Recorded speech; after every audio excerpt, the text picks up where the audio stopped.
औज़ुबिल्लाहिमिनश्शैतानिर्रजीम बिस्मिल्लाहिर्रहमानिर्रहीम अस्सलाम वालेकुम रहमतुल्लाहि व बरकातुहू। आज हम सूरह बकरा का तर्जुमा तफसीर और ख़ुलासा बयान करेंगे। जैसे कि कल भी हमने कुछ सूरतों का तर्जुमा तफसीर और ख़ुलासा बयान करा था, जिसमें इरशाद रब्बानी हो रहा था, हमने उतारा तेरी तरफ रोशन दलाइल, यानी कि मोहम्मद सल्लल्लाहु अलैहि वसल्लम की तरफ रोशन दलाइल उतारे और इनकार नहीं करते मगर वही लोग इनकार करते हैं जो नाफरमान हैं, सरकश हैं।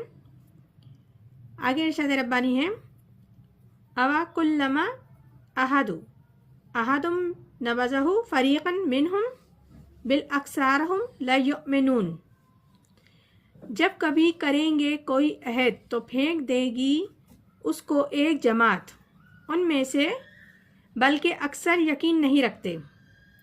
तो इस आयत में फरमाया जा रहा है कि जब कभी भी उन्होंने कोई अहद